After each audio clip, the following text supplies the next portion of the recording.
No niin, moikka ja tervetuloa heinäkuun vlogin pariin.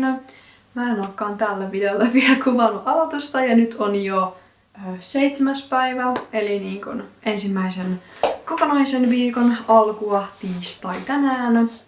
Ja no, mulla nyt ei aivan hirveästi ole mitään näytettävää ollut, että mä oon tehnyt muutamia varustetilauksia tässä, no pakannut materiaalitilauksia. Olen lähtenyt tekemään keppareita tälle kuulle, eli 2 kynäkepparia olisi tulossa tällainen pilkukas mikrovelvoasta ja sitten tästä vaaleanruskeasta karvakankaasta. Näille pitäisi tehdä täyttö seuraavaksi. Tällä hetkellä ompelen täällä A4-kokoista korvahuppua. Jatketaan siitä.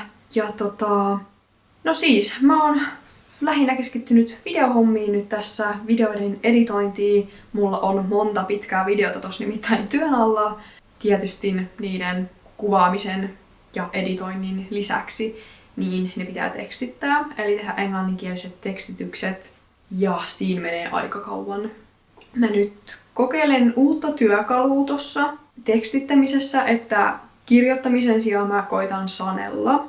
Tällä hetkellä se on vielä pikkusen hitaampaa kuin mitä jos mä kirjoittaisin ihan itse, mutta katsotaan, jos mä nyt kehityn siinä, jotta saan nopeammin sen käännöksen sieltä niin kun myös puhuttua englanniksi. Se niin kun tulee tosi nopeasti mun päähän, että mä pystyn heti lähteä kirjoittamaan, kun mä oon sen lauseen kuunnellut. Mut sit niin kun yrittää ensin niin kun kääntää sen englanniksi mun päässä ja niin kun sitten sanoa sen ääneen, sanella tohon, niin se ei oikein meinaa vielä sujua.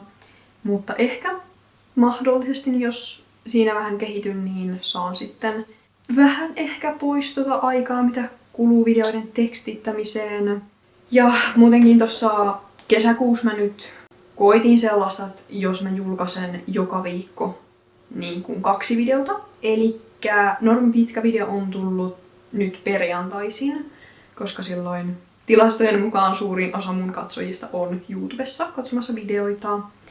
Ja sitten, jotta mä saan viikoittain julkaistuu Instagramiin myös niin kun videon, eli Reelsin, niin silloin perjantaisin julkaisen Instagramiin kuvan, kun YouTubeen menee pitkä video.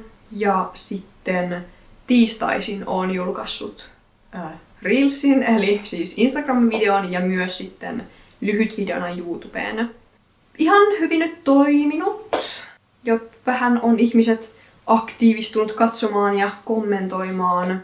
No, pitää tässä nyt vielä vähän katsella noita tilastoja. Mä nyt jatkan tätä vielä pari viikkoa, että tulee justiin 2 videota viikossa. Mutta ehkä vähän näyttää siltä, että palataan siihen 1 video per viikossa. Ja se olisi sitten niinku vuorotellen pitkä video ja vuorotellen lyhyt video silloin perjantaisin. Se aika tietysti, mitä mä käyttäisin sit videoiden tekemiseen, niin kasvaa, jos julkaisis 2 videota viikossa. Mutta sit kuitenkaan mä en välttämättä saa siitä niin paljon takaisin kuin mitä mä laitan siihen aikaa, niin sen takia varmaan palaan siihen 1 video viikossa, mutta ainakin nyt vielä pari viikkoa tässä julkaistaan 2 videota, jotta saadaan vähän enemmän tilastotietoa sieltä sitten katsottua ja mun päätöksen tueksi. Kuitenkaan en nyt aivan täyspäiväinen YouTubettaja pysty olemaan tällä kepparisisällöllä. Tietenkin haluaisin sitten jättää enemmän aikaa kuin mitä nyt on jäänyt niin itse keppareiden ja varusteiden tekemiseen, jottei mene niin paljon sit videoihin. Koska saan aika paljon tilauksia, teen aika paljon asioita muutenkin, niin sitten se, että pitää niin kuin joka päivä tehdä myös videoita, niin vähän on ehkä silleen, on siis alkanut ottamaan taukoja päivän aikana. Mä oon useana päivänä siis maannut sohvalla ja selannut puhelinta, mitä mä en oo herranjestas vuosikausia tehnyt. Joo, ehkä vähän hidastetaan ja tosiaan jätetään siihen 1 videon per viikko. Täällä on taas muutamia mysteeripäkejä lähdössä. Ensimmäisenä on tällainen 50 sekapussi. Ja täällä on sitten 10 tarhavarusteet. Eli tällaiset. No joo. Eipä mennyt tämän heinäkuun vlogikaan nyt ihan suunnitelmien mukaan. Mä oon aika huonosti nyt taas kuvannut tälle videolle. Tässä kohtaa oli jo heinäkuun puoliväli, kun mä tämän klipin kuvasin. joudun äänittämään nyt ääniraidan mun kameralla ilman mikrofonia, koska toi mikrofoni taas lakkas toimimasta. Toi on nyt niinku kuukauden ollut, toi oli täysin uusi mikrofoni, täysin uusi batteri, niin se ei pitäisi kuukaudessa mennä loppuun, mutta testaan nyt vielä sitten vaihtaa, kun käyn tässä jossain kohtaa kaupassa. Ja siis joo, puhelimessa se taas hetkellisesti toimii sillä smartphone-asetuksella. Sen takia mä epäilen, että siitä ei taaskaan ole batteri loppu, vaan siis se on taas mennyt rikki. Ihan niin kuin se edellinen mikrofoni, joka tosiaan lähti huoltoon ja sitä ei pystynyt korjaamaan, niin he lähettivät mulle sieltä uuden. Ja nyt on taas sama tilanne, joo, mikki kyllä lähtee palautukseen, jos ei batterivaihdolla ala taas toimimaan. Joo, mä en muista mikä Boyan mikrofoni tää nyt on, mutta ei niin kuin ei jatkoon. Mut siis joo, näette nyt klippiä. Aloitin siis uusia keppihevosia. Nämä on molemmat miniponeja. Toi laikukas tulee sitten myyntiin tosta Karvakankaasta. Ja sitten tää tilari on kermanvärisestä velvoasta. Sille tulee upotetut sieraimet. Eli joo, tosiaan ihan perusvarustetilauksia on taas tehnyt tässä. Ja aika paljon tuli verkkokauppaan myös tilauksia. Ja isoin osa niistä on ollut materiaalitilauksia. Niin tällaista perustilausten tekemistä ja tilausten pakkaamista, mitä nyt onkin aina. Ja tässä sitten hypätään jo heinäkuun toiseksi viimeiseen viikkoon. Näette tässä tilausvarusteita, joita olen tehnyt. Tää oli verkkokaupan kautta tilaus. Keltainen nailonriimu, säädettävä. Ja mä en varmaan olekaan säädettäviä nailonriimuja ennen tehnyt. Tää oli nyt sitten niinku eka. Ja sen mukana menee keltavalkoinen pyöräpunuttu naru tollasella raitakuviolla. Ja täältä samaan tilaukseen löytyy 2 nailonohjat, vaaleanvihreä ja vaaleanpunainen. Ja sitten, nyt kun mulla on ollut noita materiaalitilauksia paljon, huomasin, että mulla on yksi tällainen vaaleanvihreä krippinauha, joka ei ole ihan metriä, että se on vähän vajaa. Joten mä en sitä voi verkkokaupassa myydä, koska se mitta, missä ne myydään, on metri. Eli se täytyy olla vähintään metri. Niin mä tein näistä sitten ohjat, ja noiden klipsujen kanssa nämä on justiin sopivasti sen metrin. Sitten täällä on toinen pyöräpunottu naru. Näytetään se tossa. Eli mä punoin ensin tän tähän tilaukseen, ennen kuin mä tein tota riimua. Niin kuten näette, tää uusi riimun naru, jonka mä nyt tein, niin se mätsää tähän riimun väriin paljon paremmin. Jotta minkä mä ensin tein, on tällainen paljon lämpimämmän sävyinen, enemmän niin kuin oranssiin taittava keltainen kuin sit toi toinen. Kuten näette, toinen naru oli pikkusen ohuempi, mutta sain kuitenkin tehtyä justiin siitä kerästä. Siihen niin kun just silleen ok määrä riitti sitä lankaa, jotta sain sen tehtyä vähän paremmin sitä oikean väriseksi. Ja sitten täällä nämä kepparit on edistynyt, eli myytävä on nyt ommeltu ja täytetty. Ja sit mun piti lähteä edistämään tätä tilaria vähän nopeammin, koska tilaaja laittaa viestiä muutaman päivän tilaamisen jälkeen, että se pitäisi niin olla, ei ensin, mutta seuraavalla viikolla niin kuin perillä. Tai siis olisi kiva, jos se ehtisi perille. Tälle tosiaan tulee papurikkokuviointia, kaikkia yksityiskohtia. Ja sitten siis, mikä on erityisen ongelmallista tämän aikataulun kanssa, niin tikatut egg-jumpsuitset, jossa on paljon yksityiskohtia. Niin mä sanoin hänelle, että todennäköisesti mä en niin kuin ehdi tehdä siihen mennessä, jotta se pitäisi ensi viikon maanantaina olla perillä. Ja nyt on jo tiistai. Niin kuten näette, tällä on korvat harja. Ja sitten tosiaan noi upotetut sieraimet ja sitten silmät. Kaikki yksityiskohdat, suitset puuttuu, sitten vielä kepitys. Niin joo, mä en todellakaan ehdi tätä tehdä. Tilausehdoissakin lukee, että jos haluaa tilauksen, nimenomaan tilauskepparin tiettyyn päivämäärään mennessä, se pitää tilata vähintään 3 viikkoa ennen sitä määräpäivää. Ja tietysti mitä työläämpi tilaus, kuten tämä nyt on, sille tulee papurikkokuviointi ja työläät suitset, niin olisi hyvä, jos tilaisi vielä vähän aikaisemmin, jotta sellaisen normaalin, suht simppelin tilauksen valmistumisaika on 1-3 viikkoa. Ehkä keskimäärin on se noin 2-3 viikkoa, mitä menee. Kun mulla nyt on ollut paljon noita verkkokauppatilauksia ja niillä se käsittelyaika on 3 päivää, niin mun pitää saada ne paljon nopeammin postiin. Tietenkin muu aika, mitä mulla on jäänyt töille, niin oon oikeastaan tehnyt tätä kepparia, mutta niin kuin ei millään kyllä ehdi. Mutta no, tilaaja ei sitä ajoissa tilannut, ja ylipäätään siis edes siinä tilauksen yhteydessä ei ollut mitään mainintaa, että hän halusi sen niin kuin tähän päivän määrään mennessä. Niin no se voisi olla vähän pidemmällä tämä keppari, jos mä en olisi lähtenyt tuota myytävää tekemään samalla, mutta en usko, että siltikään olisi valmis. Nyt tästä pakataan tuo varustetilaus. Sitten täällä on muutama verkkokauppatilaus ja pakattuna ja tuolla sitten pieni Etsy-tilaus. No niin, velvoitilaus saapui. Tosiaan tää on nyt samaa päivää vielä. Lisää noita samoja värejä, mitä edellisessäkin erässä tilasin. Löytyy tuolta oikealta. Eli valkoinen, musta, beige, ruskea ja sitten tää päällimmäinen on tässä lyhytnukkaista velpoa. Kaikki muut on tosiaan pitkänukkaisia. Tästä paikasta ei ole aiemmin ollut 3 millistä velpoa saatavilla, eli tätä lyhytnukkasta siis. Mutta heille oli nyt tullut pieni testierä, niin mä otin tosiaan nyt sitten tätä testiin. Tää oli ainut väri, mitä oli saatavilla. Ja siis kyllä tääkin on ihan ok-laatuista velpoa. Ei nyt ehkä yhtä sileetä kuin nämä pitkänukkaset on, mutta siis ihan hyvää käypää lyhytnukkasta velpoa kyllä. Sitten näitä uusia värejä on tällainen oikein ihana punaruskea terrakotta. Sitten on vaalean beige ja päällimmäisenä vaalean harmaa. Tosiaan tämä vaaleanruskea täällä välissä, niin se on pitkänukkasta myös. Mutta siinä on nyt sävy muuttunut sen verran. Se oli ennen saman sävystä kuin toi lyhytnukkainen. Mutta tosiaan sävy on muuttunut, niin mun pitää ottaa siitä uusi kuva. Mutta kuitenkin ihan ok-värinen vaaleanruskea vielä. Sitten tää terrakotta täällä alla, niin no tää on ehkä vähän tälleen liian punainen, liian terrakotta, jotta pitää vielä etsiä, jos löytyisi parempi punaruskea sävy sitten ensitilauserään. Mutta tätä nyt tulee muutama palla saataville. Sitten tää vaaleanbeige tässä, niin kameraan ainakin se näyttää siis tosi melkein niin kuin valkoiselta. Mutta siis tässä on tällainen niin kuin rusehtava sävy olemassa. Otetaan täältä nyt itse asiassa tää kermanvärinen, joka on niin kuin tällainen kermanvalkoinen, niin ehkä näette vähäsen. Toi uusi kangas on pikkusen tollanen rusehtava. Sanoisin, että melko hyvä tällainen vuonisväri. Mutta siis on tollanen vaaleanbeige ennemmin kuin kermatavivalkoinen. Ja tosiaan tää vaaleanharmaa. Se on vaaleanharmaa. Siihen on ihan tyytyväinen, että se tulee varmaan sitten jäämään valikoimaan.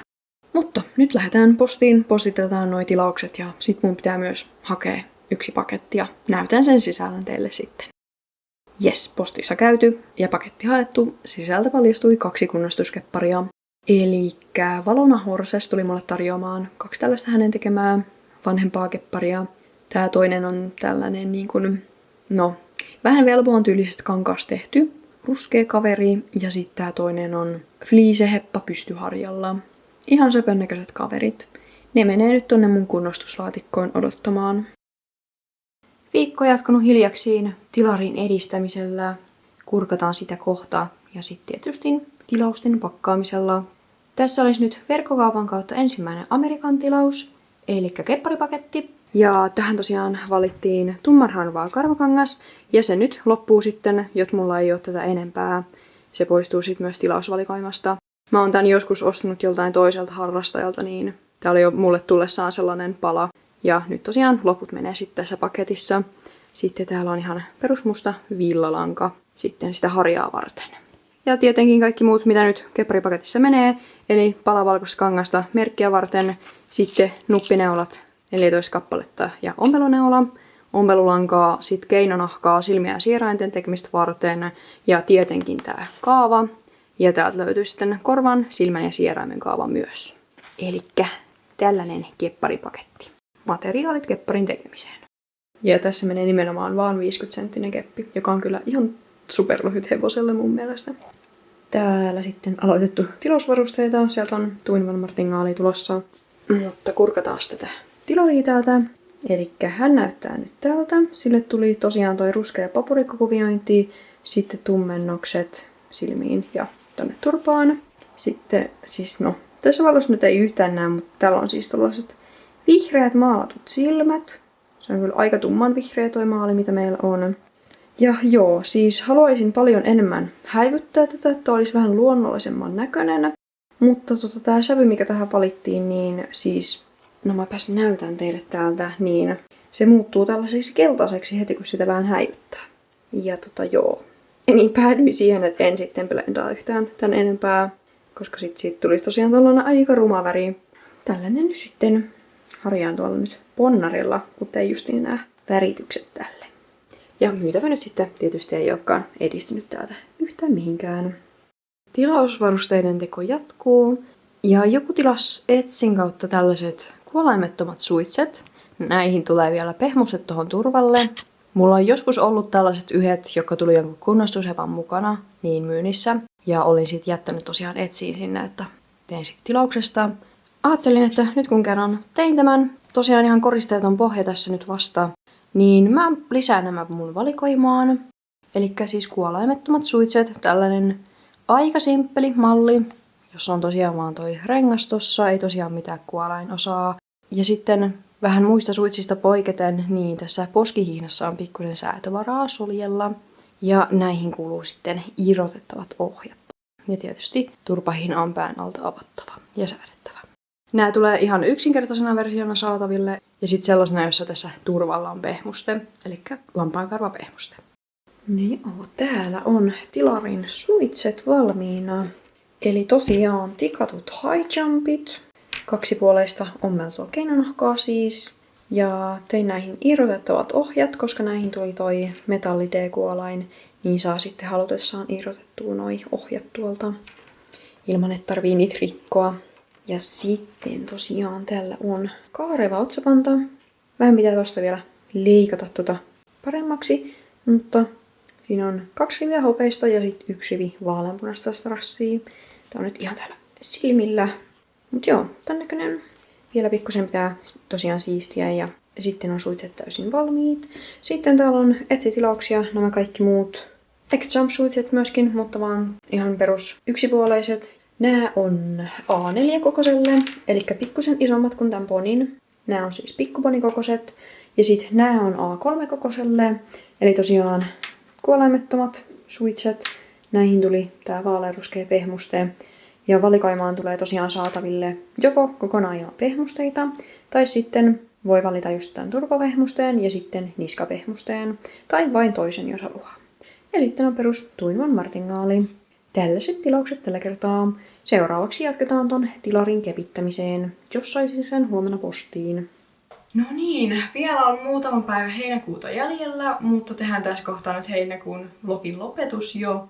Mä en nyt ole tässä aivan hirveästi mitään tehnyt, että oikeastaan siis editoinut videoita, tekstittänyt videoita, jotta mulla on nyt aika hyvä määrä valmiit videoita tuolla varastossa jo valmiiksi, jotta pitäisi riittää tässä nyt. Varmaan jo ensi kuulle on lähestulkoon kaikki videot kuvattuna. Täältä nyt sitten edistetään tätä myyntiminiponia. Voi olla, että saan tässä kuusi valmiiksi. Jos saan tehtyä valmiiksi, niin laitan sitten tähän klippiä valmista ponista. Mutta nyt lähdettäisiin tosiaan tekemään tätä harjaa täältä. Sille tulee tällaista vähän niin kuin tummemman ruskeasta ja valkoisesta villalangasta. Ja teen siitä sellei ehkä aika pitkän. Johonkin tänne asti about. Mutta pieni kooste nyt sitten ylipäätään heinäkuusta, niin no viime kuussa mä tein silleen ehkä suht normaalin määrän kuitenkin töitä, mutta sen lisäksi mä kuvasin ihan tosi paljon videoita. Paitsi sitä Everything I Made in June videota, niin mä oon kuvannut Storytimein, tietysti kuukausivlogille ja mitä kaikkea muut videot mä oon siinä kuvannut, kunnostusvideonkin vielä, niin ehkä vähän nyt on kesäkuun jälkeen tosiaan ollut silleen enemmän väsynyt ja silleen ei ollut motivaatiota töihin, niin otin nyt sitten tämän kuukauden vähän rauhallisemmin, että oon lähellä tehnyt justiin tilauksia tässä. Ja sitten 2 myyntikynäkepparia, sellainen pieni projekti siinä ja sitten tähän asti ollaan tosiaan päästy nyt tätä myytävää. Aivan hirveästi nyt en sitten tässä kuussa tehnyt ainakaan niin kuin käsitöitä, että oikeastaan siis on vaan istunut koneella. Tosiaan nyt tein sen päätöksen, että palataan siihen 1 video viikossa, koska 2 videota on vähän liikaa niin kuin mulle sitten työtä. Ja tosiaan mitä tilastoja sieltä katoin, niin en saa sitten irti siitä niin paljon kuin mitä itse käytän aikaa siihen. Niin mieluummin sitten käytän aikaani justiin myytävien tilareiden tekemiseen. Mutta olipahan nyt tällainen kokeilu tässä. Ihan mukavaa oli ainakin aluksi, mutta kyllä niin rupean huomaamaan, että 2 videota viikossa tahti on vähän liikaa. Kun mulla on tosiaan pelikanava, sinnekin julkaisen kerran viikossa videon. Niin vähän ehkä liikaa tulee sitten videohommaa siinä. Joten palataan nyt tosiaan siihen 1 video viikossa. Pysytään tässä vanhassa julkaisutahdissa nyt, jotta jää sitten enemmän aikaa myös myytävien tekemiselle, koska tässä kuussa en ehtinyt tekemään myytäviä tai en jaksanut tehdä. Enkä sitten välttämättä viime kuussakaan niin paljon. Ja oikeastaan on tehty vaan tilauksia ja sitten kaikkea konehommaa, verkkokaupan päivittelyä, videoita sun muuta. Ja tosiaan nyt mikrofonin vaihdoin sen batterin. Ja ainakin, mitä testasin tuossa hetkellisesti, niin se toimi. Toivotaan nyt, että tähän on äänittynyt sitten ääniraita tähän klippiin. Ei ehkä tarvitsisi uutta mikrofonia ruveta etsimään. Niin, mulla tosiaan toi mun varakone, jonka mä sain tosiaan Laurin äidiltä, niin siis se veti ihan jumiin. Se ei oikeastaan liiku eteenpäin enää, että se on tavallaan se käsipyörä, se tanko siellä, joka pyörittää sitä konetta, niin siis se on ihan super hidas. Ja että täyskaasulla se tekee silleen ommel. Ja toi mun omakaan kone nyt ei ole mikään paras ollut, että sen takia mä aloin käyttää toista konetta myös tuossa sivussa, koska se vähän takkus välillä toi oma kone. Nyt se on toistaiseksi vielä toiminut hyvin, mutta kuitenkin sellainen, että mä ehkä alan nyt säästämään parempaan ompelukoneeseen, koska sitten kun toi mun oma konekin hajoaa, niin mitäs sitten? Aika paljon tosiaan on koneompelu nimenomaan. Mitä teen, jotta katsotaan nyt, toivotaan parasta, ettei se nyt aivan hajoa heti. Ja pitää miettiä, että mitä mä teen tolle. Pitää varmaan vähän selvittää, että sieltä todennäköisesti pitää joku osa vaihtaa, niin onko mitään järkeä lähteä vaihtamaan sitä vai onko niin kannattavampaa sit ostaa vaan uusi kone Suosista. Mutta joo, kiitoksia tosiaan videon katsomisesta. Toivottavasti vielä tykkäätte katsoa näitä kuukausivlogeja.